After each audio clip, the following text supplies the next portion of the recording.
Pues buenos días a todos. Gracias por conectaros una vez más. Soy Arantxa Ranz, redactora jefe de Bytic Media. Gracias una vez más, como decía, por animaros a participar en este encuentro ejecutivo dirigido a la administración que realizamos desde Bytic, la plataforma de innovación y tecnologías en las administraciones públicas. Aprovecho para animaros a seguir a estar informados a través de nuestra página web www.bytic.es, ya que os deis de alta en nuestra comunidad si todavía no lo habéis hecho. Permitidme que voy a compartir pantalla.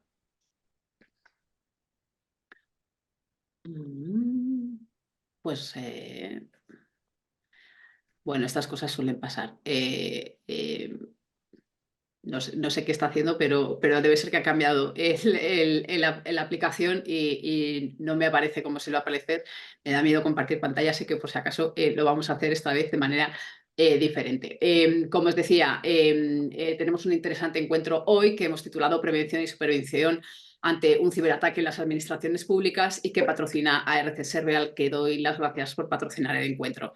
Ya sabemos todos que la seguridad completa 100% no existe, pero bueno, comentaremos un poco cómo las administraciones públicas se enfrentan ante el riesgo de un ciberataque y sobre todo cómo se recuperan después de sufrir un ciberincidente.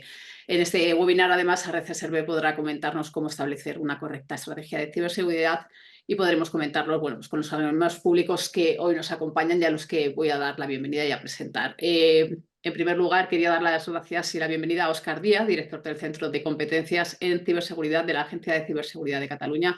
Óscar, buenos días y gracias por estar con nosotros. Os comento, bueno, mi recorrido largo, variopinto, ingeniero informático con un MBA y demás, y acabo en la agencia de rebote. Y ahora estoy liderando todos los centros de competencia e innovación en ciberseguridad, son todas las verticales, ¿no? Nosotros especializamos por sectores, en el sector salud, el sector educación, universidades, centros de investigación, también el mundo local, ¿no? Las administraciones locales, las infraestructuras críticas, pymes, ciudadanía, etcétera, etcétera. La agencia se ha transformado mucho en los últimos tiempos y lo que hemos intentado es definir un modelo. Tenemos una arquitectura de modelo que le llamamos, que se basa esencialmente en dos pilares principales. Es en ayudar a las administraciones y a todas aquellas entidades privadas que prestan servicio público a certificarse por el Esquema Nacional de Seguridad, y para ello somos la primera comunidad que se ha convertido en órgano de auditoría técnica del CCN y podemos certificar igual que hace el CCN. Ese es un pilar principal, ayudar y acompañar a las administraciones en cumplimiento del esquema, que al final es de obligación para todos. El esquema también ha sacado el perfil de cumplimiento del ANIS 2, que hay que transponerlo antes de octubre del 24, que también deberemos cumplir, la Directiva Europea de Infraestructuras Esenciales, etcétera, etcétera. Nosotros tenemos un marco de control que adaptamos en función del tipo de entorno. Y el otro eje principal que tiene nuestro modelo es el reducir el grado de exposición a las amenazas que están activas. Nosotros tenemos un enfoque orientado al top 5 de las amenazas que aplican a cada sector. Nosotros monitorizamos 80-90 amenazas en general y las tenemos clasificadas por sectores, y en función de las amenazas definimos el perímetro de seguridad, que no dejan de ser una serie de funciones de seguridad que hay que desplegar para reducir el grado de exposición a esas amenazas, es decir, para mitigar el riesgo en caso de incidente, ¿no? Para reducir el impacto que puede tener. Hemos definido un modelo, este modelo se adapta en función del tipo de sector y con ello estamos desplegando, desde hace un año escasamente, podríamos estar protegiendo unas 30 entidades del ámbito público en Cataluña. Hace un año, ahora estamos protegiendo, aparte de todos los departamentos y varias entidades relevantes de la Administración de la Generalitat de Cataluña, estamos protegiendo también 300 ayuntamientos, estamos protegiendo 68 hospitales del Sistema Público de Salud de Cataluña, estamos protegiendo 9 universidades públicas, etcétera, ¿no? Ha habido una transformación muy grande en los últimos 2 años debido a, por desgracia, una serie de incidentes muy graves que nos ha ocurrido. No sé si me he pasado mucho de tiempo. No, no, perfecto, perfecto. Normalmente siempre presento primero un poco a todos los panelistas y luego os dejo un ratillo, pero bueno, esto es lo que tiene, que al final es un evento en vivo. Así que gracias por tus primeras aproximación. Voy a presentar al resto de los participantes, que son Ana Ceballos, subdirectora general de Estrategia Digital de la Junta de Andalucía, Andrés Prado, director TIC de la Universidad de Castilla-La Mancha, Jesús Carro, principal consultant Technical Sales de ARC y Carlos Canitro, director de consultoría de adjudicaciones TIC, ¿no? Normalmente este encuentro suele tener siempre pues una hora y cuarto de duración. Lo dividimos en dos partes. Esta primera en la que tenéis una primera bueno, pues, ronda, ¿no? de libre para poder presentaros y contarnos bueno, vuestra situación, como bien acabas de hacer ahora, Óscar. Y luego ya entramos un poco en el debate. Entonces, bueno, por dejar un poco también protagonismo a los expertos, siempre doy primero paso a Carlos Canitrot, director de consultoría de adjudicaciones TIC, que nos muestra una radiografía de cómo está la situación. Entonces, Carlos, cuando quieras puedes comentarnos cómo están las cosas. Bien, muchas gracias, Arancha. Bueno, buenos días a todos, buenos días a los ponentes y gracias a RCSER por patrocinar el evento. Bueno, por poner un poco en situación un poco el escenario, sabemos lo importante que es la ciberseguridad en la estrategia de digitalización y modernización de las administraciones públicas. Además, es un punto clave para la transformación digital que se está llevando a cabo en las administraciones públicas desde hace varios años y es uno de los ejes principales en la Agenda España Digital 2026. En España hay aproximadamente unos 18.000 organismos públicos, todos ellos manejando en mayor o menor medida datos muy sensibles, desde personales, sanitarios, fiscales, bancarios, empresariales, hasta datos de seguridad nacional. Y casi diariamente se puede decir que se están produciendo intentos de ataques. Según los datos del Centro Criptológico Nacional, el 34% de los ciberataques son dirigidos a las administraciones públicas, es decir, uno de cada tres. Si pensamos en este porcentaje, sobre 18.000, unos 18.000 organismos, el resto, el otro 66%, se dirigen a las empresas privadas. Es decir, hay mucho más incidencia en los organismos públicos que en las empresas privadas. Al final son blancos, las administraciones públicas son blancos muy atractivos para los malos por la cantidad de datos que poseen. En 2022 se produjeron 55.000 ciberataques a las administraciones públicas. En 2023 casi se duplicaron, alcanzando los 107.000. Y en 2024, solo en los 2 primeros meses de este año, llevan más de 25.000, con lo que extrapolando a final de año estaríamos hablando de una cifra alrededor de los 150.000 ciberataques, lo que confirma que es uno de los sectores más atacados. Desde luego que yo no soy experto en ciberseguridad, pero hace tiempo escuché a un experto decir que si estamos en el objetivo de los malos, aunque no se haya producido un ataque, los malos ya están dentro de nuestros sistemas y lo único que falta es que encuentren la vulnerabilidad, la brecha o el agujero digital para ejecutar el ataque. Pero además, hoy en día, con la inteligencia artificial, estos ciberataques están haciendo cada vez más sofisticados. Y hay que tener en cuenta que además del impacto económico y físico por la posible pérdida de información que estos ataques pueden suponer, es muy importante tener en cuenta el daño reputacional que produce, en donde el prestigio y la confianza se ven muy afectados. Y es aquí, yo creo, en este punto, donde se ponen en juego todos los medios posibles para evitar que esto se produzca. En cuanto a la inversión, se ha producido, llevamos varios años con importantes inversiones en ciberseguridad, pero bueno, pues el punto más alto se ha producido durante 2023, alcanzando casi los 300 millones de euros invertidos en soluciones, en servicios relacionados con la ciberseguridad. Pero también creo que es importante señalar y hablar de la directiva europea que ya ha comentado Óscar sobre seguridad de las redes y sistemas, conocida en su última versión como NIS2. Directiva que establece unos requisitos para mejorar la seguridad de las redes y sistemas de información en sectores clave como la energía, el transporte, la banca, sanidad o infraestructuras digitales, con el objetivo de fortalecer la ciberseguridad en Europa.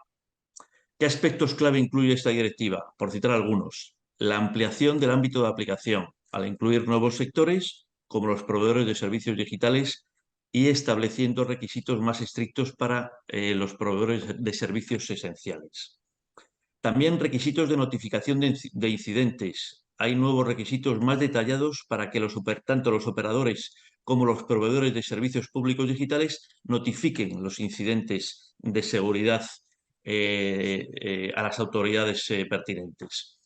También aumenta la cooperación y la coordinación entre los Estados miembros de la Unión Europea y también a través de la Agencia de la Unión Europea para la Ciberseguridad, de ENISA. Y también se establecen medidas de seguridad para mejorar la ciberseguridad, como puede ser la implementación de medidas técnicas y organizativas adecuadas o la evaluación de riesgos y la adopción de medidas preventivas y reactivas.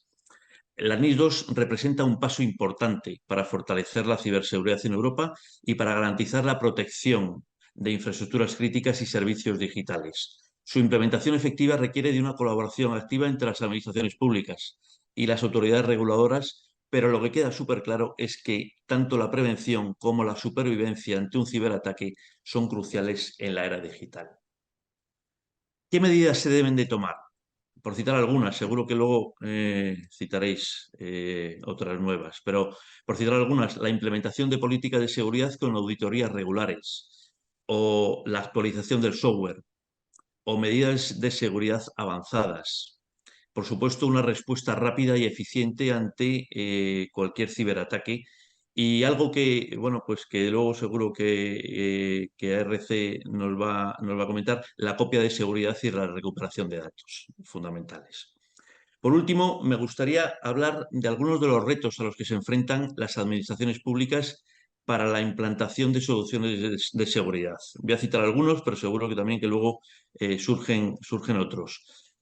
El primero, la falta de recursos, tanto en limitaciones presupuestarias, lo que va a dificultar la adquisición de herramientas y de soluciones avanzadas para proteger sistemas y datos.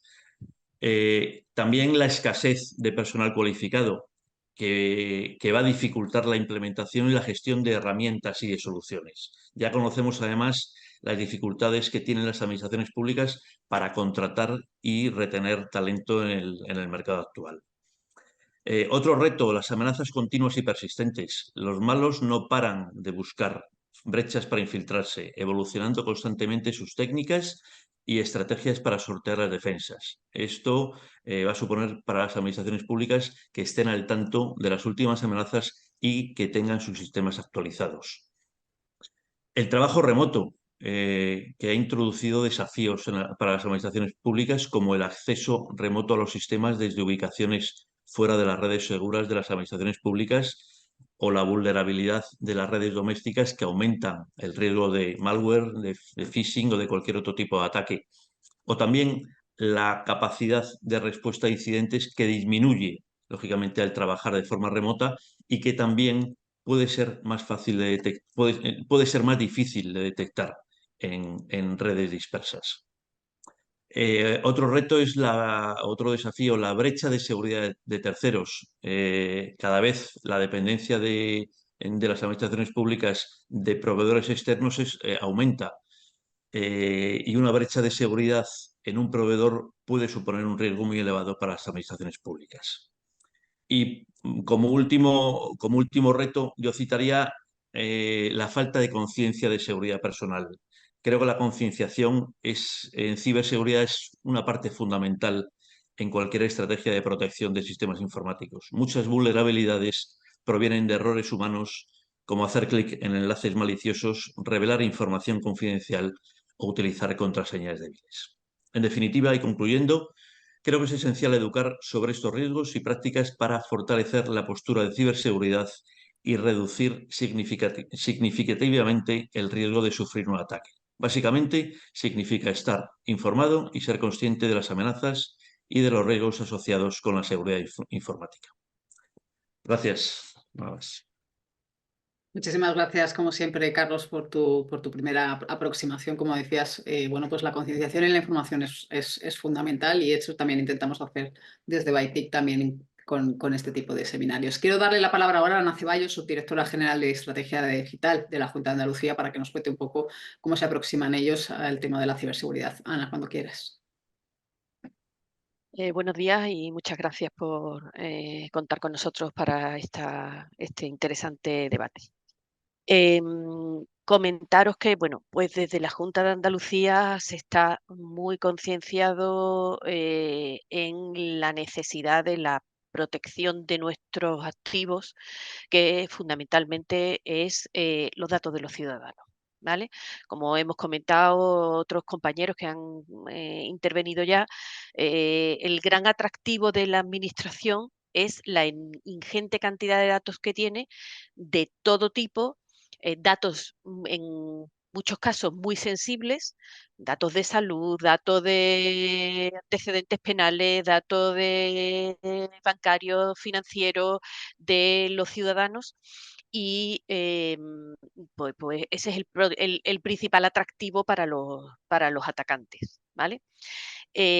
Por tanto, la administración yo creo que cada vez está más concienciada, y en concreto, insisto, la Junta de Andalucía está muy concienciada en el tema de proteger los datos de los ciudadanos, que por tanto no es solo protegernos a nosotros, sino que es que estamos protegiendo al conjunto de la sociedad, ¿vale? En este sentido, bueno, pues la Junta está trabajando y tiene publicada ya desde hace un par de años una estrategia de ciberseguridad, donde se describe pues una serie de retos que se enfrenta la administración y una serie de objetivos estratégicos para afrontar estos retos, ¿vale? Luego ya más adelante, si cuando entremos en el debate, pues si queréis entramos en la descripción de esta estrategia. El problema es que la ciberseguridad, en el entorno en el que estamos y en la situación en la que estamos, donde se está moviendo miles y miles de millones de euros en, en los ciberdelitos. El problema del ciberdelito ya se ha convertido en la principal fuente de intercambio de dinero en tema, vamos a decir, en comisión de delitos. O sea, ya supera con mucho al tráfico de drogas, al tráfico de armas. Se dice que el programa nuclear de Corea del Norte lo está financiando ¿eh? con los ciberdelitos. O sea, es que es muy fuerte el dinero que se está moviendo en este entorno. Entonces, las inversiones que hay que hacer son elevadísimas, y es difícil para una administración abordar este reto que se presenta, ¿vale? Hay inversiones que son fáciles de explicar y de vender, pero hay otras inversiones, como ha comentado hace un rato Carlos, por ejemplo, el tema de la actualización de los sistemas, que cuesta mucho trabajo vender, porque es difícil de explicar y es poco visible. Y al final el problema es que las administraciones tenemos mucho legacy, muchos sistemas muy antiguos, que resultan muy difíciles de sustituir, y hay que estar permanentemente invirtiendo dinero en mantener actualizados estos sistemas. Y es algo que es poco vendible, o tiene poco brillo, vamos a decir, ¿vale? Este tipo de inversiones y este tipo de esfuerzo. Por lo demás, bueno, pues nada, trabajando en los pilares de la ciberseguridad, por supuesto, en todo el tema de gestión de riesgo y cumplimiento, que es fundamental, trabajando, por supuesto, en, en todo el tema de prevención, detección y respuesta, y trabajando en formación y concienciación, que es básico, porque al final la inmensa mayoría de los ataques proviene de ingeniería social, de que la gente no está concienciada, no entiende cuáles son los riesgos y se les engaña, ¿vale? Perfecto, Ana, pues muchísimas gracias. Y como bien exponías, bueno, pues en esta economía de los datos, ¿no? Los datos al final son el bien más preciado, ¿no? Sobre todo si se trata de datos personales. Voy a darle la palabra ahora a Andrés Prado, que es director TIC de la Universidad de Castilla-La Mancha, para que nos cuente un poco su visión sobre ese tema. Andrés, cuando quieras. Pues buenos días, Arantxa, Carlos, compañeros, gracias por invitarme a participar en otro de vuestros interesantes eventos. En este caso de ciberseguridad, yo creo que mi participación aquí en este tipo de eventos viene muy marcada por un hecho que sufrimos hace 3 años. Yo llevo de la dirección de la tecnología de la universidad desde el año 2008 y en el 2021 me enfrenté quizá a la situación más compleja a nivel de dirección de tecnología en una administración pública que he vivido en todos estos años, y es la respuesta a un ciberataque. La aproximación cambió directamente a partir de aquel evento. Yo creo que desde mucho tiempo antes estábamos siguiendo una aproximación hacia la ciberseguridad basada en la concienciación, en la gestión del riesgo y sobre todo en el cumplimiento. Y me ha gustado mucho la intervención final de Ana anteriormente, que además de mencionar esto, ha dicho, bueno, y además prevención, detección y respuesta. Ese es el punto que a nosotros, el darnos de frente con una situación tan cruda como un ciberataque, nos ha cambiado toda la perspectiva de actividad en materia de ciberseguridad en una universidad pública distribuida en la región, donde las tecnologías han sido formado parte siempre de la actividad universitaria, pero donde ahora mismo también el riesgo al que estamos sujetos no solo se vio, sino que se materializó hace 3 años. La intervención de Carlos inicial siempre es acertada, y el problema que tiene es que como interviene el primero te va quitando los mensajes que tenías preparados. Pero bueno, eso refuerza también un poco el que vamos alineados, ¿no? en la contestación. Yo me planteaba antes de empezar qué cambios en estos 3 años hemos visto, y destacaba algunos que Carlos también ha comentado. En positivo, yo creo que lo primero que hay que reflejar es que, aunque uno de los temas que ha comentado Carlos sobre la concienciación individual posiblemente sigue siendo uno de los riesgos más importantes, la concienciación general de la realidad de los ciberataques me parece que es un hecho que se es mucho más consciente a nivel de organización de que esto no es un cuento que nos están contando, sino unas realidades que se pueden materializar. Esa yo creo que es un cambio importante en estos 3 años.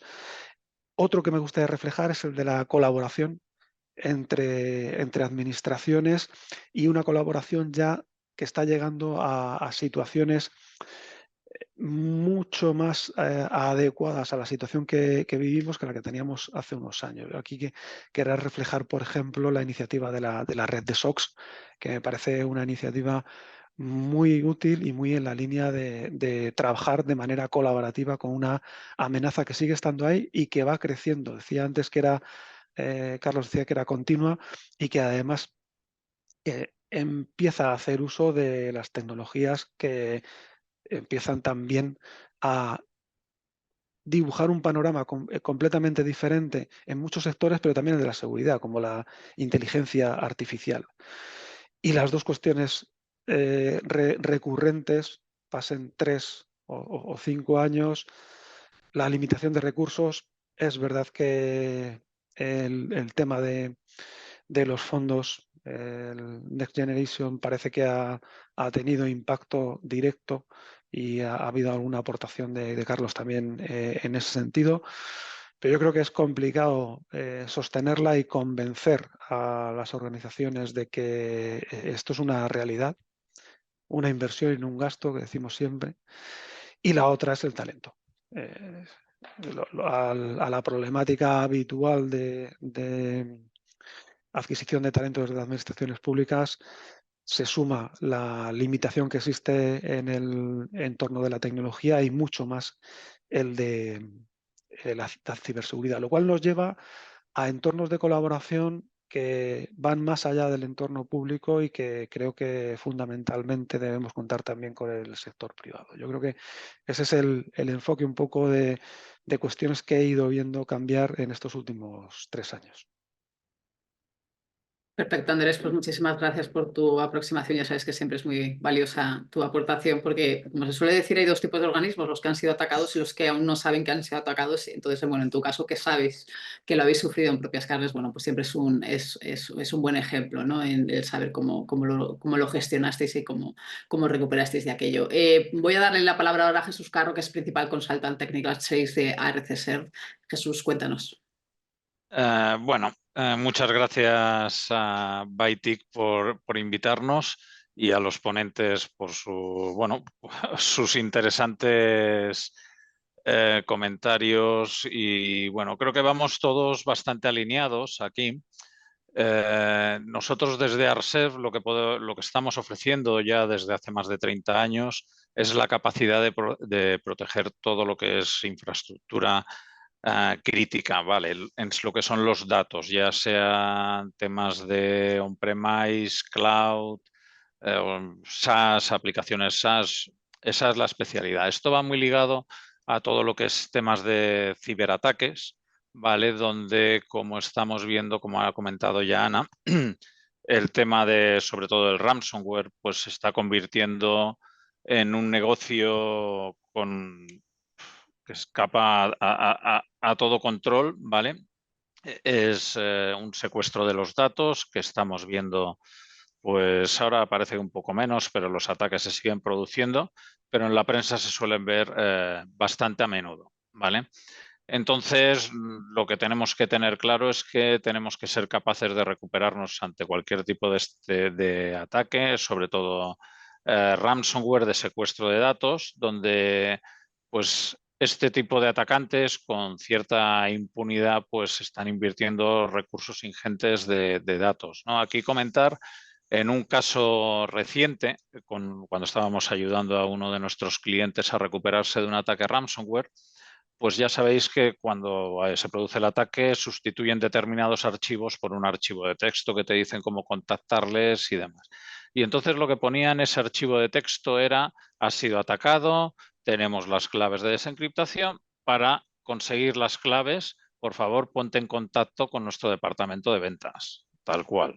O sea, dices, pero bueno, o sea, parece cachondeo, pero al final lo que te da la idea es de que esto tienen una estructura de empresa, es decir, están organizados por departamentos, o sea que son estructuras potentes donde se encuentran pues un montón de recursos.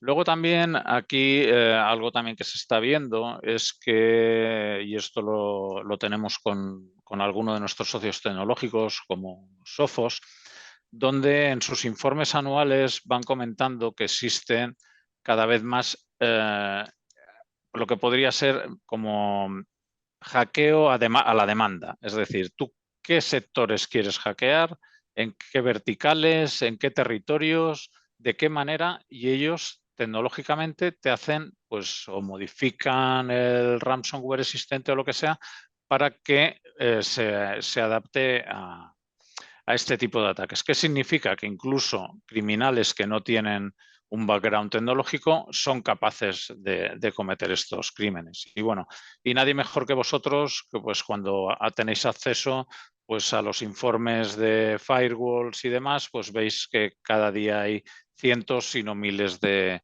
intentos de penetración en la red.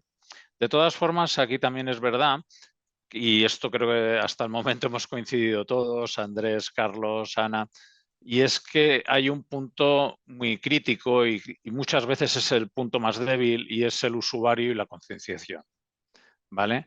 Esto, el usuario final muchas veces no es consciente de que está en una red, que tiene acceso a una serie de datos críticos y que determinadas acciones suyas pueden exponer esos datos. Por eso, a nivel de lo que son los datos en todas las administraciones, pues es un tema realmente crítico, ¿vale? Voy a intentar compartir un momento, a ver si soy capaz. Creo que sí. ¿Vale? ¿Vale? Creo que lo podéis ver. Aquí, bueno, pues esto podemos ver, a ver si yo, los sectores ámbito del NIS 2, que son pues normativas, aunque ya teníamos el NIS 1 o el NIS, pero bueno, con NIS 2 es verdad que el ámbito de aplicación se ha ampliado mucho y, por ejemplo, todas las entidades de las administraciones públicas, excepto algún caso concreto como Poder Judicial, Parlamentos o bancos centrales, pues están afectados por todo el tema de NIS 2. ¿Vale? Aquí, entre las obligaciones que tienen las entidades afectadas por NIS 2, como habéis visto, había un párrafo muy grande, pero no voy a poneroslo entero, está, pues deberán aplicar las medidas para la gestión de riesgos de ciberseguridad, obligaciones de notificación de incidentes y la gestión de copias de seguridad y recuperación en caso de catástrofe y la gestión de la crisis. ¿Vale? Es más amplio, pero sobre todo en esta parte de gestión de copias y recuperación, gestión de crisis, es donde ARSERV, pues con sus tecnologías, sistemas, appliance, es donde más puede ayudar. Pero no solamente es tema de normativas también, sino podemos ver en las recomendaciones del Centro Criptológico Nacional, ¿vale? En su decálogo en la lucha contra el ransomware, en el segundo punto ya nos dice que tenemos que tener un sistema vivo de copias de seguridad. Pues mantener un sistema de copias de seguridad actualizado tanto de los sistemas locales como de las ubicaciones distantes. A ser posible debe de mantenerse al menos 2 copias de seguridad en diferentes localizaciones y desconectados del sistema. ¿Vale? Básicamente, pues lo que nosotros estamos proporcionando con todo lo que es pues, nuestros sistemas de réplica cloud, nuestro almacenamiento inmutable, donde podemos dejar copias de seguridad que no pueden ser atacadas por ningún tipo de ransomware, etcétera, etcétera. ¿Vale? Pero bueno, creo que en definitiva realmente vamos todos muy alineados. ¿Vale? Entonces, te devuelvo la palabra, Arantxa. Gracias. Perfecto, gracias a ti, Jesús. Iniciamos ahora, si queréis, el debate entre todos. Sentiros, como siempre digo yo, libres de participar cuando queráis. Que sí quería preguntar, por ejemplo, a Óscar, ¿no? ¿Cómo supervisáis y detectáis activamente, bueno, pues las posibles amenazas y los posibles ataques cibernéticos que se producen? Vale, perdonad. Nosotros al final, lo que os comentaba antes, el modelo, no entró en mucho detalle por hacer la introducción. Sí que hacía mucho foco, ¿no? Al principio en el cumplimiento del esquema, pero la segunda parte, ¿no? Que es el despliegue del perímetro de seguridad, justamente está orientado a proteger, a detectar, a prevenir y a responder, ¿no? Al final no inventamos la rueda, nos basamos en la NIST, que es el estándar americano, que es el más utilizado. Podríamos ir a ISO, podemos ir a NIST. Bueno, es un tema de gustos, no entré mucho más allí. Entonces, ¿nosotros cómo detectamos? Pues obligando a desplegar medidas de protección. Integramos esas fuentes en nuestro SIEM, es Security Incident Event Manager, es un correlador de los logs, de los eventos, con cierta lógica e inteligencia, y se genera una serie de alertas que son potenciales incidentes, y a partir de ahí arrancamos toda la gestión. Algo que nos está funcionando mejor y a un coste muchísimo menor, con lo cual requiere muchísima menos inversión. Cuando se empezaron a desplegar este tipo de soluciones, se integraba cualquier fuente crítica. Una fuente crítica puede ser el directorio activo, pueden ser los firewalls. Nosotros ya no lo hacemos. Integramos muy pocas fuentes. Integramos la parte inteligente de las fuentes. Yo no integro el log del firewall, integro el log del IPS, ¿no? Que es el prevención de intrusiones, o del IDS, si no bloquea. Integro el WAF, que es el firewall de aplicaciones. Integro el anti-IDS, pero si ha habido una conexión o no es irrelevante. Me genera ruido, me despista a los operadores y no nos lleva a hacer un trabajo efectivo. sea, integramos menos, pero con muchísima más calidad. Entonces, con muchísimo menor coste, somos capaces de detectar prácticamente el mismo número de incidentes que detectamos antes con un trabajo muy superior y un coste mucho más elevado. Entonces, clave es desplegar el perímetro de seguridad, que es protección. Esto me permite monitorizar, esto me permite gestionar los incidentes. Algo que también, bueno, si algo sabemos hacer aquí en Cataluña, por desgracia, es responder a ciberataques. ¿Vale? Comentabais antes las cifras, Carlos comentaba, ¿no?, que el CCN informa de unos 150.000 ciberataques en España.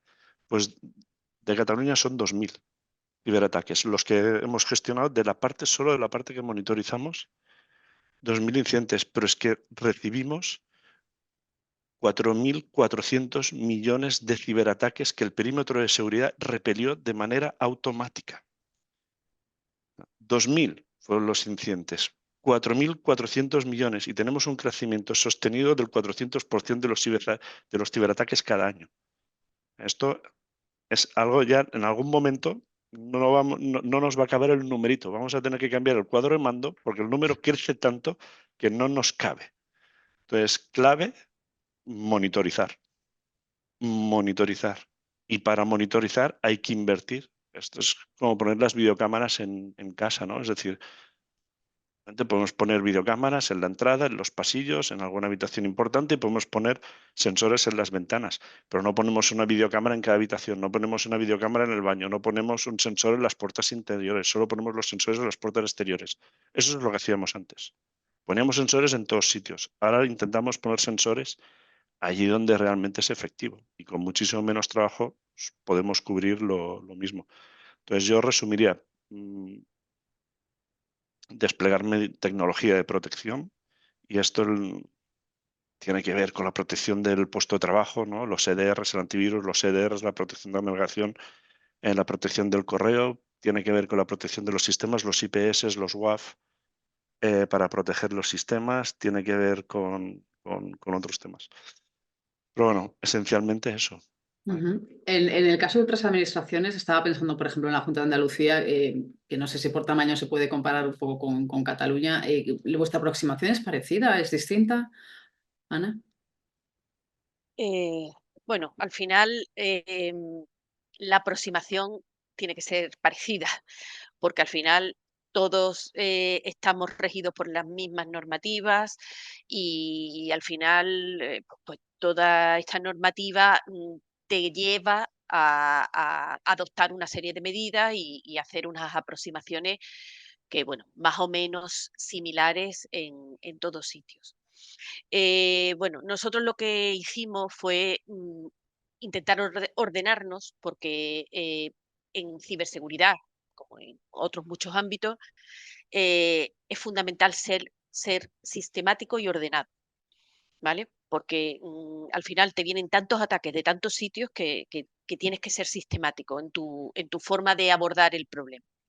Entonces, hicimos una estrategia de ciberseguridad que la aprobamos en el año 22.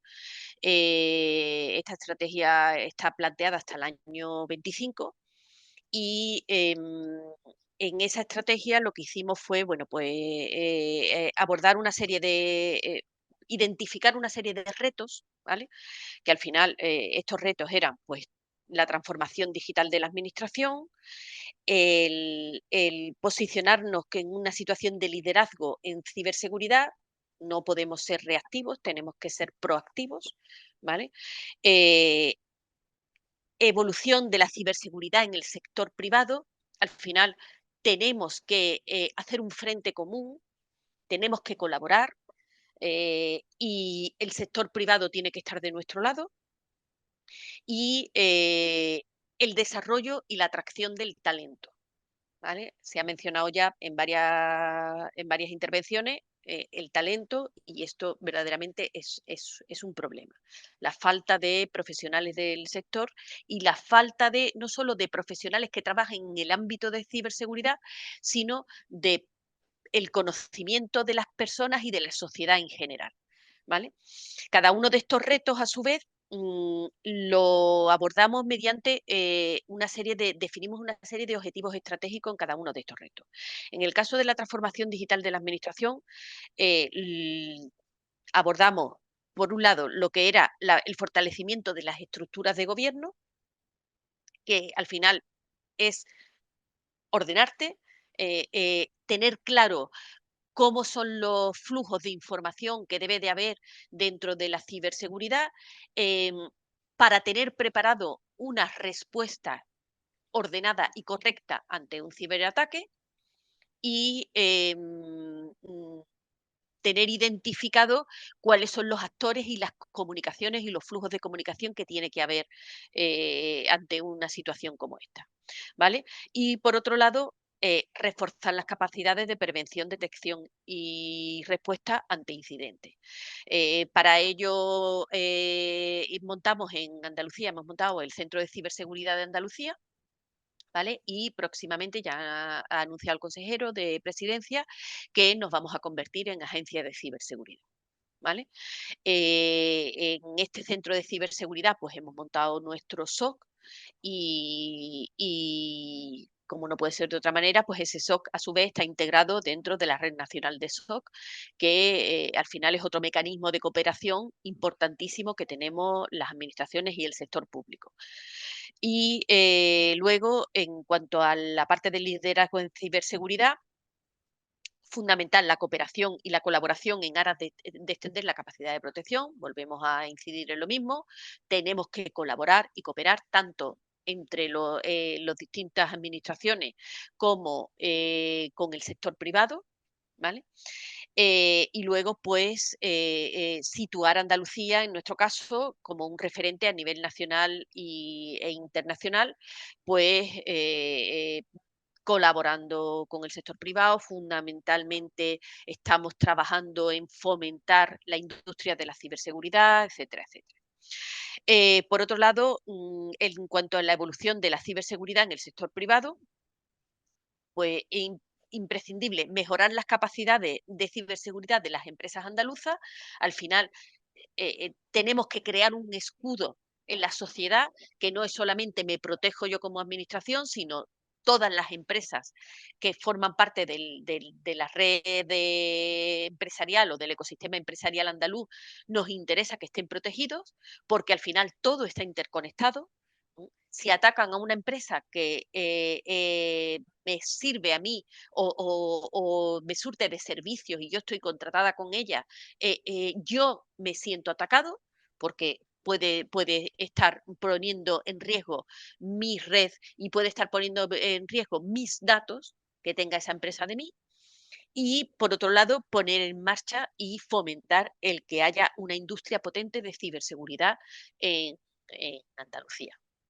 Y luego, por último, el desarrollo de atracción y talento, que el siguiente reto pues lo hemos abordado mediante dos objetivos estratégicos, que era, por un lado, mejorar la cultura y buenas prácticas de ciberseguridad, formar a toda la sociedad, formar al sector educativo para que a su vez haya buenos planes de estudios de ciberseguridad y buenas currículum de ciberseguridad transversales en todos los niveles educativos y potenciar el talento trabajando con las universidades y trabajando con el resto del sector educativo para que se formen profesionales de la ciberseguridad que puedan trabajar en estos ámbitos. A su vez, pues cada uno de estos objetivos estratégicos hemos desarrollado un conjunto de planes operativos. Cada plan operativo tiene a su vez sus indicadores que nos indican si vamos trabajando en la dirección adecuada y si las medidas están surgiendo el efecto deseado. Quería preguntaros porque varios de vosotros habéis hablado de la colaboración que debe existir y que está existiendo ya entre las diferentes administraciones. ¿Cómo es un poco esa colaboración? ¿Se están dando los primeros pasos? ¿Es insuficiente? ¿Es esperanzadora?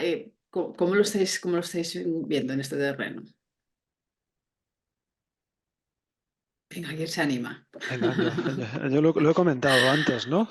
Arantxa, yo creo que se están viendo unos pasos muy interesantes.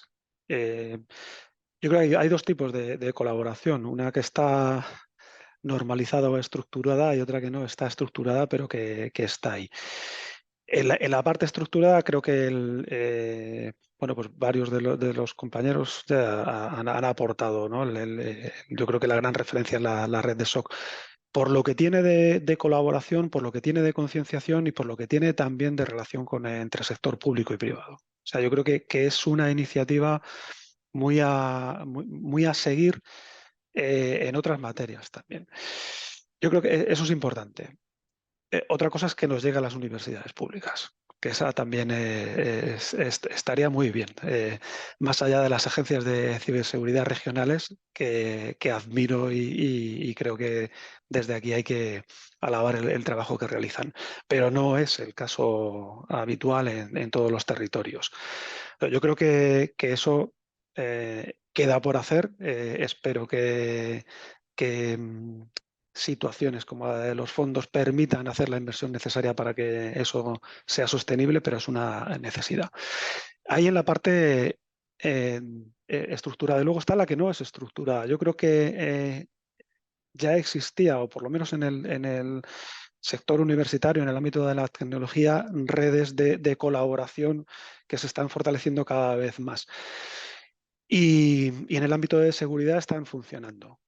Si hay uno de los efectos que yo creo que la situación por la que pasamos nosotros pondría de los top 3 es el impacto que ha tenido en otras universidades públicas la situación por la que pasamos nosotros. Y eso se debe a la colaboración y a compartir qué cosas hicimos bien y sobre todo qué cosas hicimos mal. Y esa parte que es muy valiosa, es posible que no esté estructurada, que no tengamos los flujos formalizados, pero existe y tiene mucho valor. Perfecto, gracias. Otro de los retos que habéis comentado es el tema que siempre sale, que es el tema del legacy. Quería preguntarle entonces, bueno, pues a Jesús, ¿no? Que cómo facilita a RCServe la integración de sus soluciones de seguridad cibernética, pues precisamente con estos sistemas y esta infraestructura tecnológica que ya existe en la administración pública y que puede no ser siempre la más moderna. Sí, bueno, aquí en ARSERS, como he comentado al principio, llevamos casi 40 años protegiendo los entornos y podréis imaginaros que en 40 años nos hemos encontrado con todo tipo de sistemas, ¿vale? En ese sentido, todas las soluciones que hemos ido avanzando con ellas y todas las nuevas que se han ido desarrollando a posteriori, tienen un componente para mantener versiones obsoletas de los propios fabricantes durante un periodo de tiempo. Por ejemplo, aunque las consolas tengan últimas versiones y demás, los agentes se permiten que cierto número de versiones atrás todavía estén disponibles, ¿vale? Y eso nos permite dar cobertura a todo este mundo legacy. Luego también hay soluciones que, aun estando al día, provienen de tiempo atrás y ya de por sí ya dan soporte a todo este tipo de sistemas legacy. Evidentemente hay situaciones ya que no se puede mantener más el legacy, pero bueno, también se entiende que es un riesgo tener determinados tipos de sistema en funcionamiento. Pero bueno, sí que cierta parte de todo este legacy pues lo podemos proteger, ¿vale? Y aquí pues hay diferentes maneras para hacerlo. Perfecto. Habéis comentado también mucho el tema de la actualización de la Directiva de Ciberseguridad de la Unión Europea, ¿no? La Directiva NIS2. Quería saber un poco cómo afrontáis un poco la entrada en vigor de esta normativa, porque bueno, creo que entró en vigor a finales de 2022, pero creo que es ahora cuando siempre se dan un par de años de plazo para poder cumplir con todos los requisitos. ¿Cómo estáis llevando bueno, pues el cumplimiento de todas estas nuevas novedades que introduce la directiva? Si es algo que lo veis, bueno, pues fácil porque prácticamente ya estabais en ello. Si hay algún punto en el que consideráis que hay una cierta complejidad, ¿y cuál sería? ¿Cómo lo estáis viendo? Venga, Óscar. Venga. ¿Cómo lo estamos viendo? Bueno, sin poner solo foco en esto. Quiere decir, igual que tenemos que está la directiva NIS2, recientemente también, bueno, ya no tan recientemente, ¿no? Pues la versión 2 del Esquema Nacional de Seguridad, pero también hay la Cyber Security Resilience Act de la Unión Europea, por la que todos los entornos OT, ¿no? Al final estamos hablando normalmente del entorno IT, ¿no? Del entorno ofimático, ¿no? Del entorno de administración, ¿no? De los PCs y los servidores, pero luego nos olvidamos de que en casi cualquier organización hay mucha tecnología operacional, ¿no? Industrial, por decirlo de alguna manera, o el IoT, o en los hospitales el IoMT, que no se gestiona igual que se gestionaba los entornos tecnológicos clásicos, ¿no? Entonces también hay la Cybersecurity Resilience Act, que nos va a obligar a gestionar el ciclo de vida de este tipo de entornos de otra manera, ¿no? Y para eso, pues va a obligar a certificarse por la ISO 62443, por ejemplo, ¿no? Entonces digo, es que no solo es una, la presión regulatoria es muy grande y no da tiempo de focalizarte en una sola. Tienes que tener un ojo en cada cosa y como tienes dos ojos, pues un ratito a cada cosa, porque tienes más de una. Entonces nosotros lo que intentamos es pivotar todo esto en torno a un marco de control unificado, que le llamamos un marco de control único, donde vamos mapeando, hacemos converger toda esta regulación, intentamos atomizar todas esas medidas que hay que cumplir, intentamos hacer el trabajo una sola vez y poder dar las distintas visiones trabajando de una manera unificada. No sabemos hacerlo mejor. O sea, al final intentamos optimizar todo aquello que podemos, pero es que si solo fuese el ANIS 2, pues casi que me daría un canto en todos los dientes, con perdón. ¿Hay un exceso de regulación entonces que consideráis? Bueno, respondo yo y dejo el resto. Yo digo, para mí no. No, porque es decir, el exceso de regulación responde a la realidad, ¿no? Si es que hay exceso es porque la realidad manda. Es decir, cuando la realidad sea otra, pues posiblemente se relaje la presión. Pero tenemos que ser conscientes del punto de partida. Para mí, en mi opinión, no hay un exceso de regulación. Es necesario. Porque si no, no vamos a salir de aquí de verdad. Por eso apostamos también por el cumplimiento del esquema y es uno de los pilares también de... Hay muchas cosas que modificando una política la podemos resolver. Un sistema obsoleto más allá de un cierto límite, o lo arreglas o lo apago. Y esto lo dice la política y ya casi que no necesito ni parchearlo. Entonces, tenemos que trabajar en los dos mundos. El cumplimiento nos ayuda, solo con cumplimiento no lo vamos a conseguir. El resto, Ana, Andrés, ¿cómo veis el tema de la NIS 2? ¿Es problemático? ¿Os está resultando fácil adaptaros a ella? Vamos a ver, en lo que ha comentado Óscar es la pura realidad. O sea, em, si si pones en una lista toda la normativa que hay que cumplir, o sea, te echas a llorar. O sea, es brutal, brutal. Y como dice él perfectamente, la NIS 2, ojalá fuera solamente la NIS 2. Es una cantidad de normativa. El otro día publicaron también el tema de la adaptación del Esquema Nacional de Seguridad y demás al tema del 5G. O sea, es que todos los días sale algo, todos los días sale algo. Mm, y decimos, ¿es mucho? Pues sí, es mucho, pero es que es lo que se necesita. Es que la tecnología ha crecido tantísimo y salen tecnologías disruptivas, tal como el tema de la inteligencia artificial, pues que te descoloca totalmente porque el enfoque es totalmente distinto. Entonces, pues nosotros ahora mismo pues, también estamos trabajando en cómo abordar los proyectos de inteligencia artificial desde los aspectos desde el punto de vista de ciberseguridad. Y es otro enfoque totalmente distinto a otros enfoques.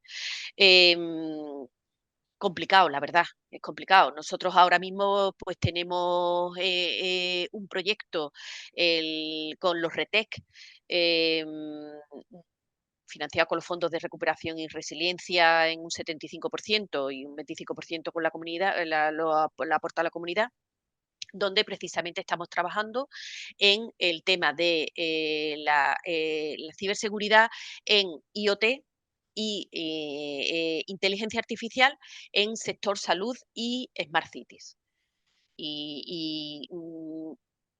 Realmente estamos supliendo la falta o estamos trabajando en suplir temporalmente la falta de normativa reguladora en esos sectores, porque realmente no hay todavía un marco regulatorio y no hay unas certificaciones específicas en esos ámbitos.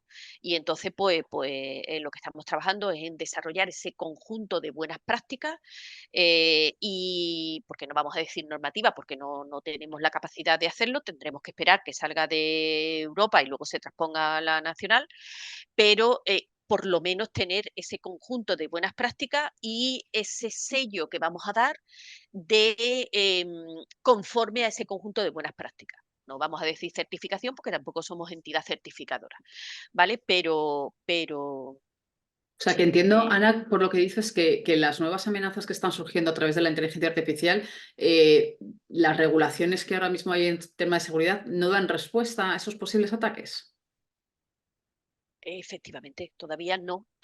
Se está trabajando y cada día salen cosas nuevas, pero no existe un marco de certificación como puede ser a lo mejor en el Esquema Nacional de Seguridad, que tú coges, empiezas y hago esto, hago esto, hago esto. Eso no está todavía. Ujú, Siempre vamos por detrás. La regulación, la normativa, la legislación, siempre va por detrás de la tecnología. ujú. Entonces van saliendo tecnologías y luego años después sale la regulación y salen los marcos de certificación y salen todo ese tipo de estandarización. Entonces, mientras tanto, pues te queda ahí durante un plazo temporal en el que estás un poco en- en el aire y teniendo que abordar las cosas como buenamente puedes. Pues quería preguntarle entonces, aprovechando esto a Andrés, bueno, pues ¿qué planes tenéis en marcha para asegurar la continuidad del negocio en caso de que se produzca un ciberataque grave que a lo mejor pueda venir con esta inteligencia artificial que todavía no sabemos un poco por dónde va a venir, cómo recuperarnos ante un ataque de este tipo? ¿Cómo lo estáis llevando? ¿Qué planes tenéis en vosotros en la universidad? Bueno, yo creo que ha dicho antes Carlos el tema de la regulación, cómo va creciendo. Ana decía que primero está la realidad de la tecnología, luego está la regulación y yo diría que luego está los recursos que tienes y la dotación. Es, entre comillas, sencillo regular sin aportar recursos suficientes para llegar a cabo todo el cumplimiento de de la regulación que se está poniendo sobre la mesa. Es complicado. Y el tema de inteligencia artificial todavía más, entre otras cosas porque algunos aspectos de la inteligencia artificial vienen a ser nuevas maneras de ejercer algunos de los métodos de ataques tradicionales con mayor capacidad o profundidad y en eso es posible que incluso los proveedores que habitualmente están habituados a gestionar ese tipo de ataques, sus propias soluciones se vayan adaptando a esa nueva realidad. Pero luego tenemos otro tipo de ataques vinculados con funcionalidades que van más allá de la pura tecnología, incidiendo directamente en la ingeniería social, donde ahí tenemos siempre lo estamos poniendo como uno de los puntos más débiles, que termina siendo la concienciación personal, a la que ahora le vamos a enfrentar un entorno donde la inteligencia artificial puede enmascarar completamente un ataque de ingeniería social bien llevado. Comentaba al principio Carlos el tema del clic en un correo electrónico, que bueno, parece una anécdota, pero es la realidad, y sin embargo lo sigues contando y sigue pareciendo una anécdota. Los escenarios de ingeniería social a los que nos vamos a enfrentar van a ser mucho más sofisticados que eso.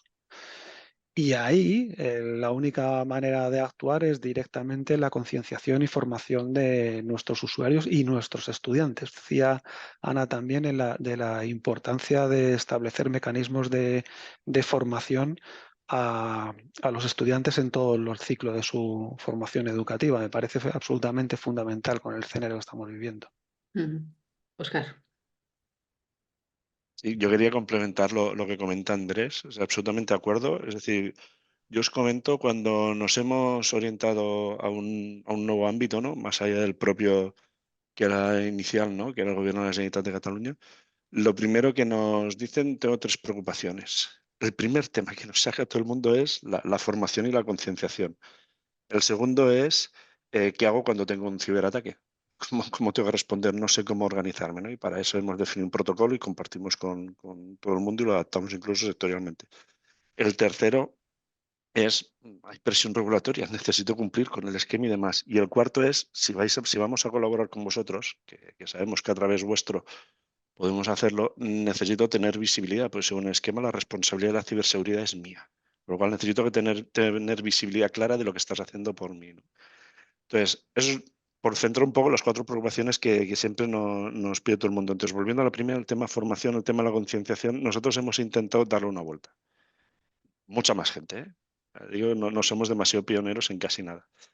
Pero al final es importante que el usuario no apriete un clic sobre un enlace de alguien no confiable porque puede ser malicioso, pero también es importante tener un sistema de protección del correo que impida que el enlace le llegue al usuario. Con lo cual, la persona que administra el correo electrónico tiene que saber configurar el entorno de correo electrónico. También es importante que la persona que provisiona una determinada infraestructura entienda que es una guía de bastionado, el hardening o aplicar una configuración segura a los sistemas. Y si no lo suministra o lo provee bien configurado de manera segura, se debería negar a proveer un sistema. Y lo mismo con un desarrollador. Un desarrollador que desarrolla una aplicación que puede ser muy crítica y es incapaz de aplicar cualquier metodología de desarrollo seguro, como hay estándares como OWASP o, por ejemplo, para la parte de infraestructura que mencionaba justo antes, el OSTMM, ¿no? Son estándares open source que puede utilizar cualquier persona. Es decir, debería negarse un desarrollador a desarrollar sin aplicar este tipo de metodologías y sin hacer pruebas periódicas de que, porque hay herramientas gratuitas que te lo comprueban, que aquello que estoy desarrollando se está haciendo con unas mínimas garantías. Es decir, está muy bien que concienciemos a los usuarios, pero los tecnológicos tenemos muchos deberes por hacer antes. Es decir, yo creo, esto es lo de siempre, yo lo siento, vengo del ámbito tecnológico. Entonces, cuando tenga mi casa barrida, le diré al resto, barre tu casa. Y yo creo que aquí tenemos una deuda con nuestras organizaciones. Entonces, nosotros estamos desplegando la ciberacademia, ayudando, ¿no?, a definir temarios para grados universitarios de ciberseguridad, específicos de ciberseguridad, para grados de FP, damos webinars. Bueno, estamos intentando generar también ese nuevo contenido en materia de ciberseguridad para que todos los usuarios, los últimos, y todos los que estamos antes de los usuarios, hagamos las cosas algo mejor cada día. Porque tenemos que descargar de esa responsabilidad también a los usuarios. No es justo. Es muy interesante esto, Óscar, que cuentas. Yo no sé si conocéis el caso de un banco en Asia. Bueno, era una persona del departamento financiero, estaba muy entrenada, muy formada para intentar evitar este tipo de ingeniería social, hasta que se encontró con un vídeo en el que su jefe le decía tienes que transferir un importe muy grande. Él sospechó, dijo no me fío, montó un webinar como el que estamos nosotros aquí y había más personas, eran todos con deepfakes creados con inteligencia artificial y aún así cayó. ¿Os da miedo este escenario como responsables de ciberseguridad? Porque al final, bueno, es verdad que es un caso muy anecdótico, ¿no?, y muy particular, pero ¿os da miedo este escenario en el que la inteligencia artificial combinado con ingeniería social, bueno, pues no sabemos muy bien a qué nos enfrentamos? Andrés dice que sí. Totalmente.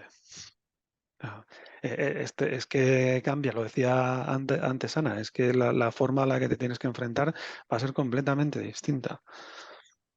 Y ya no es un link, es la voz y la cara de tu jefe que te está diciendo algo, es una llamada por teléfono.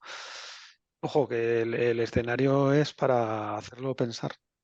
Estamos hablando de doble factor de autenticación para iniciar sesión y los usuarios se nos ponen como locos, pero el doble factor de autenticidad de algunas cosas se va a tener que protocolizar, no solo el de inicio de sesión en los sistemas. Bueno, Ana también asiente. Sí, las Óscar. metodologías cero atrás. Hay que autenticarse constantemente en todos sitios. Por ahora, Sí. Y además, os digo una cosa, estamos entrando ya en un estado de paranoia que es verdad que dificulta mucho el día a día. Os cuento una anécdota que ha pasado en mi organización hace 2 días exactamente. Estábamos con el cumplimiento de prevención de riesgos laborales, pues hay que hacer una mini formación de un par de horas, todos los trabajadores, ¿vale? Bueno, pues se contrató con una empresa esa formación que iba a ser vía web y tal. Recibimos un conjunto de trabajadores, porque era por tanda, un correo diciendo que hay que hacer esta formación y dando un link y tal. Claro, lo manda la empresa. Todo el mundo entró en pánico. Empezaron a llegarnos a ciberseguridad avisos. He recibido un correo sospechoso. No, histérico, porque esta dirección de correo es muy rara y este enlace es muy raro y era una cosa absolutamente normal. Simplemente nos había hecho una primera campaña de comunicación diciendo, oye, que vamos a hacer esto y se va a recibir este correo para hacer este curso. Y bueno, pues ha habido que actuar y mandar un correo tranquilizando a todo el mundo. No, este curso es real y se ha mandado desde esta dirección de correos y el enlace es correcto y esto es... Pero ya es que todo el mundo desconfía de todo. Es bueno, sí, es bueno que desconfiemos porque, pues porque por ingeniería social, efectivamente, es donde se están produciendo muchísimos ataques. Pero es verdad que esto ya llega un momento en el que nadie se fía de nada y dificulta mucho el día a día de la gente. Ujú. Quería preguntarle también a Jesús, bueno, pues hablando un poco, pues eso, de esos requerimientos legales, ¿no? Porque, bueno, todas las empresas, ¿no? Pero especialmente las instituciones públicas, bueno, pues al final tenéis que cumplir con una serie de requisitos legales, especialmente, por ejemplo, de privacidad, ¿no? No sé si vuestras soluciones también tienen funcionalidades diseñadas específicamente, ¿no? Para que las administraciones públicas puedan cumplir con esas exigencias normativas. Sí, sí, bueno, en ese aspecto lo que nosotros hacemos es que ofrecemos esas tecnologías a nuestros partners para que puedan aportar la solución final a las administraciones públicas. Aquí lo que pasa que a mí me gustaría destacar, pues bueno, la labor de tanto de lo que sería el CETITI o la Junta de Andalucía en este aspecto, ya que en todo lo que es la gestión regulatoria, ellos tienen la capacidad y los medios para poder reunir toda esa normativa y crear unas buenas prácticas. A mí a veces lo que me preocupa es las administraciones más pequeñas son más vulnerables a todo este tipo de normativa. Entonces, al final, pues a no ser que si te aplican dos, pues guíate por esas dos. Y es que al final es un tema de recursos también, como comentaba Andrés, y seguir pues las buenas prácticas que te puedan dar a nivel pues ya gubernamental o regional, etcétera, ¿vale? Aquí también comentar un tema, una anécdota, a nivel de todo lo que es lo que puede aportar la inteligencia artificial a los ataques. Bueno, hace unos meses salió en un programa de televisión que se suplantaba con inteligencia artificial la voz de personas, ¿vale? Entonces esto al final llega a hacerte pensar que vas a tener que tener una doble autentificación, como comentaba Óscar, ¿no? Pues decir, oye, ¿qué hicimos el día de tu cumpleaños? Aunque estés hablando con algún familiar o con donde nos conocimos o que algún tipo de doble autentificación para todo este tipo de tecnología. Y aquí nos enfrentamos en algo que comentaba Ana también con lo desconocido. Por eso es importante siempre, aparte de todas las medidas preventivas que podamos tener para evitar un ataque, tener la seguridad de que los datos están a salvo y de que tenemos la seguridad de que vamos a poder recuperarlos ante el peor de los escenarios. ¿Vale? Comentaba también Óscar que una de las cuestiones que más le plantean es bueno, pues cómo responder, ¿no? ante estas situaciones. Precisamente tenemos una pregunta de José Manuel Morán Rivero que nos pregunta a quién hay que notificar los incidentes. En función del tipo de incidente, en el CCN-CERT, si son incidentes de ciberseguridad, siempre. Luego, si es, por ejemplo, sobre infraestructura crítica, CNPIC también, que es que depende del tipo de incidente. Yo diríamos estándar, CCN-CERT. O a través de... Al final nosotros formamos parte de la red de SOCs, también somos un CERT. Nosotros notificamos nuestros incidentes puntualmente al CCN. Entonces, lo que es con una periodicidad mensual. Hacemos cierres mensuales, entonces le enviamos la información. En cualquier caso, aunque notifiquemos los incidentes por lotes, lo que sí que está claro que cuando se materializa un incidente, rápidamente compartimos inteligencia. La inteligencia es entender un poco qué amenaza es, ¿no? Y cuáles son lo que le llamamos los IOCs, los índices de compromiso, que nos pueden permitir identificar quién puede estar detrás y prever un poco lo que puede haber hecho y qué es lo siguiente que va a hacer, ¿no? Entonces, es fundamental, tener capacidades de inteligencia es fundamental. Nos encontramos habitualmente cuando vamos a dar soporte para responder determinados ataques en algunas entidades que dicen que tienen un SOC, ¿no? Un Security Operations Center, un centro de operaciones de seguridad. Dicen que tienen un SOC porque alguien desplegó un SIEM y tienen a alguien mirando una pantalla. No es suficiente. O sea, un SOC. Nosotros pensamos. Creo que el CCN también va en la misma línea, porque va a sacar una certificación igual que hay los perfiles de cumplimiento del esquema, va a sacar una certificación específica para quien quiera tener un SOC, va a tener que cumplir con esa norma. Tienen que haber capacidades de detección, es evidente, tienen que haber capacidades de respuesta, es evidente, pero tienen que tener capacidades de inteligencia para entender y modelar las amenazas. Un ataque de ciberseguridad, ¿no? al revés que otro tipo de ataques, ¿no? que afectan a la continuidad de negocio, no se trata tanto de recuperarse lo antes posible, se trata de recuperarse bien y garantizar de que no han establecido mecanismos de persistencia para volverse a colar otra vez justo después de levantar los sistemas, ¿no?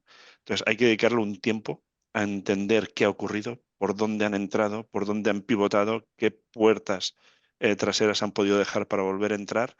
Hay que generar un plan de disrupción y apretar el botón rojo de manera coordinada. Nosotros hemos tenido incidentes donde hemos tenido que coordinar 120 entidades proveedores en conjunto, tener un plan, levantando sistemas limpios en paralelo y apretar cuenta atrás, apretar el botón rojo y echarlos de una patada.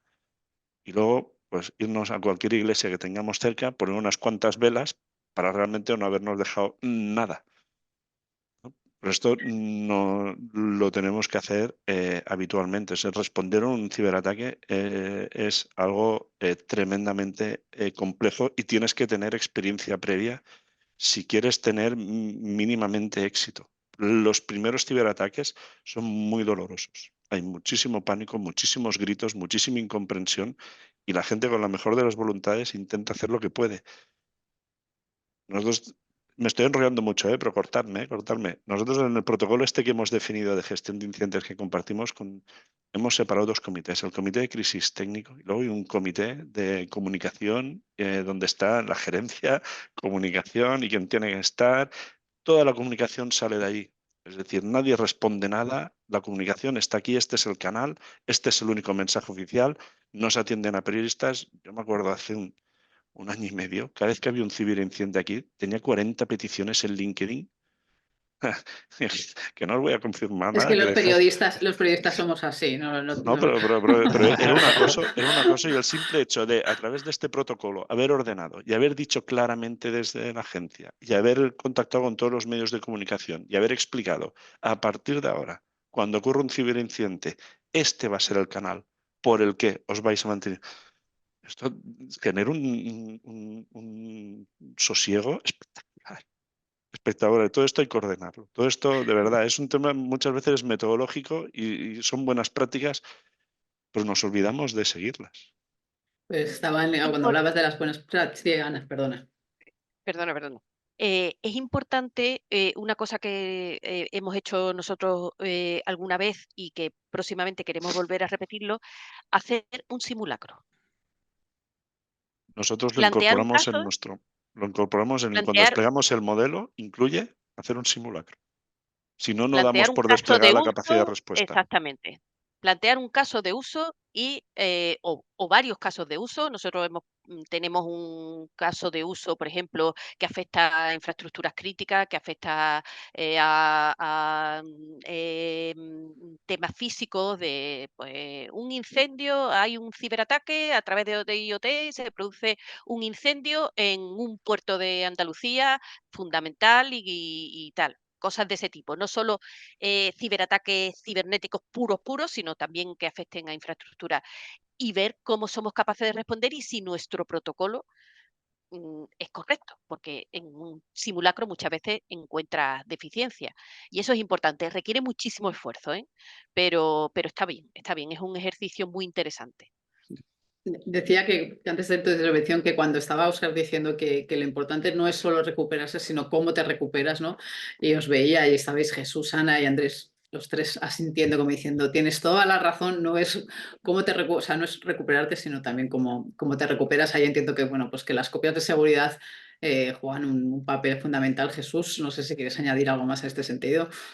Sí, sí, aquí todo lo que son copias de seguridad pues tienen una importancia crítica, más con todo el tema de ciberataques. Es el seguro que tenemos cuando todo lo demás ha fallado, ¿vale? Cuando está claro que hay que intentar evitar el uso, aunque siempre por algún tipo de error humano, etcétera, temas de pues, fallos en el hardware, en el software, pues podemos tener que hacer recuperaciones periódicas, pero cuando se trata de una recuperación total de un entorno que ha sido atacado, aquí la perspectiva cambia, aquí influye el tiempo. Es importante tener un procedimiento hecho, como ya ha comentado Óscar y Ana, un procedimiento que tenga pues una evolución en el tiempo, que tengan pruebas periódicas, que delimite muy bien qué sistemas son los críticos para, en un caso de restore, no estar recuperando sistemas que pueden recuperar una semana después y te estás dejando los críticos detrás. Ese tipo de cosas tienen que estar muy bien elaboradas. El qué hacer cuando pasa algo. ¿Qué es lo primero que tengo que hacer? Pues, pero esto se puede extrapolar a grandes organizaciones o organizaciones más pequeñas, pero lo tengo que tener ese plan. ¿Qué tengo que hacer? Si es correr al router y tirar del cable de conexión a Internet y quedarme aislado como un primer paso, pues tiene que ser eso. Informar del incidente, pedir ayuda, pero todo eso tiene que estar con un procedimiento muy bien definido, porque si cuando te encuentras con el desastre encima tienes que pensar cómo crear el procedimiento, estás perdido. O te apoyas en alguna gente experta y eso pues te va a llevar tiempo, porque esta gente va a tener que entender tu entorno, te va a llevar dinero. Y esto lo importante es que todo este tema de procedimientos esté definido, ¿vale? Y luego contar, por supuesto, con las herramientas adecuadas, temas de inmutabilidad del dato, que ante un ataque este dato esté seguro y tengas una manera de certificar que no puede ser alterado, etcétera, etcétera. Todo esto es realmente crítico. Nos estamos acercando ya al final de este webinar. Quería bueno, pues hacer eco de un comentario que tenemos de Sergio Álvarez Rubio. Dice, como bien dice Ana Ceballos, hay mucho trabajo por hacer en ciberseguridad, pero mucho más en seguridad de dispositivos IoT de dispositivos médicos. Él está coordinando el proyecto de RETEC para el Servicio Andaluz de Salud en estrecha relación con el CCN mediante el despliegue de sondas SAT y CS, y las conclusiones serán extensibles al resto de comunidades autónomas. Y abre un melón que no podemos tocar, que es el de los recursos y retención del talento, ya que muchos profesionales, dice, con grandes capacidades están marchando a la privada por falta de recursos. Como siempre, sobre todo en materia de ciberseguridad, se nos quedan muchos temas en el tintero. Podríamos seguir hablando de colaboración, de los fondos Next Generation, de la concienciación, del legacy, de la respuesta ante incidentes, de las actualizaciones de la inteligencia artificial. Pero como digo, estamos ya casi fuera de tiempo, así que de nuevo quería daros las gracias a Óscar Díaz, director del Centro de Competencias en Ciberseguridad de la Agencia de Ciberseguridad de Cataluña, Ana Ceballos, subdirectora general de Estrategia Digital de la Junta de Andalucía, Andrés Prado, director TIC de la Universidad de Castilla-La Mancha, Jesús Carro, principal consultant technical sales de RCSER, y Carlos Canitrot, director de consultoría de adjudicaciones TIC, y a todos los que nos han seguido por acompañarnos. Espero que os haya resultado interesante, que os hayáis quedado con ganas de más, y espero veros muy pronto en otro encuentro ejecutivo de PyTIC. Muchísimas gracias.